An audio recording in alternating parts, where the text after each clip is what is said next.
الحمد للہ رب العالمین والصلاة والسلام علی سید الانبیاء والمرسلین اما بعد۔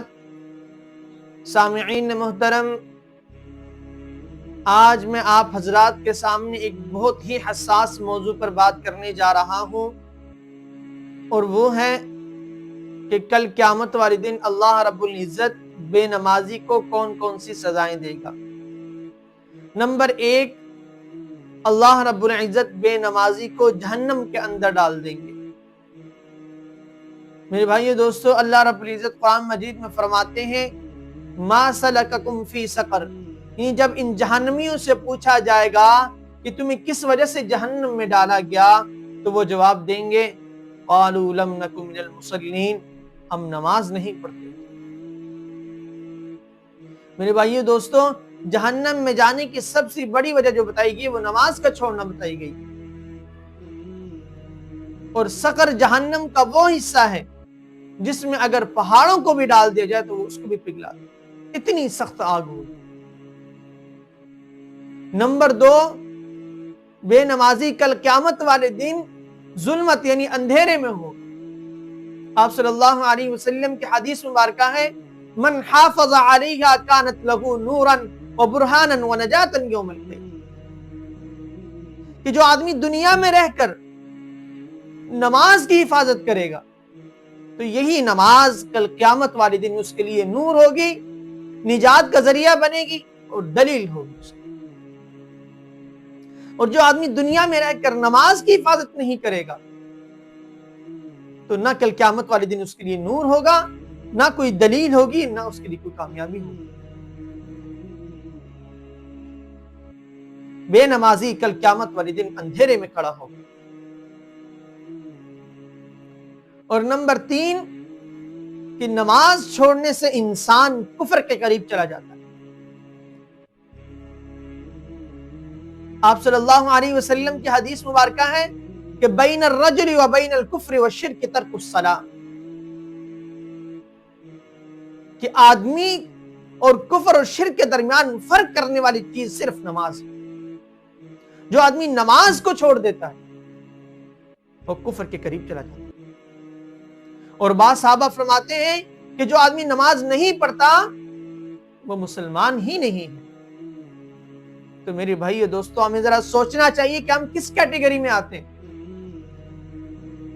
کیونکہ ایک مومن آدمی جس کے دل میں اللہ کا ڈر ہو وہ کبھی نماز نہیں چھوڑ سکتا۔ اللہ رب العزت دن میں 5 مرتبہ اپنے بندے سے ملاقات کرنا چاہتے ہیں، لیکن ہم ہیں کہ ہم بالکل غافل ہیں۔ کئی دن اللہ کے دربار میں سجدہ کیے بغیر گزر جاتے ہیں اور ہمیں فرق ہی نہیں پڑتا۔ کیوں؟ کیونکہ جب ہم اس طرح نماز چھوڑتے جائیں گے، نماز پہ نماز چھوڑتے جائیں گے تو پھر دل کالے ہو جاتے ہیں، پھر اللہ دل پر پردہ ڈال دیتا ہے، پھر نفس انسان کو شرمندہ نہیں کرتی۔ اور چوتھی سزا یہ ہے کہ اس کی زندگی سے برکت اٹھا دی جاتی ہے۔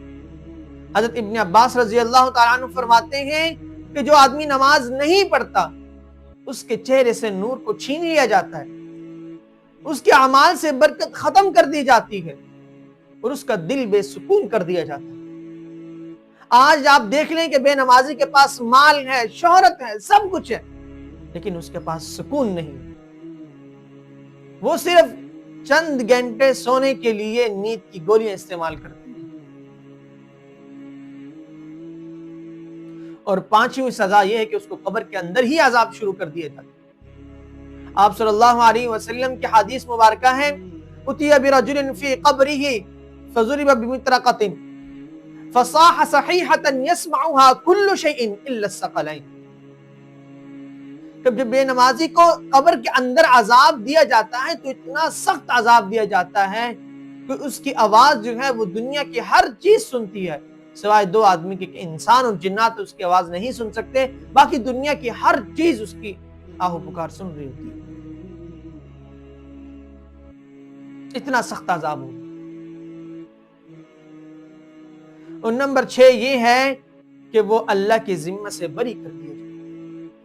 آپ صلی اللہ علیہ وسلم کی حدیث مبارکہ ہے من لقی اللہ وقد ترک الصلاۃ متعمدا فقد برئت منہ ذمۃ اللہ،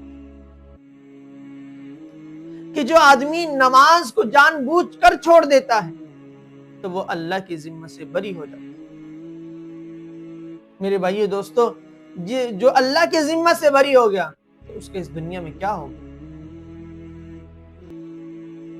میرے بھائیو دوستو، ہمیں چاہیے کہ ہم خود بھی نماز کی پابندی کریں اور اپنے بچوں کو بھی نماز کی تلقین کریں، اپنے گھر کے اندر نماز کا ماحول بنائیں، دینی ماحول بنائیں۔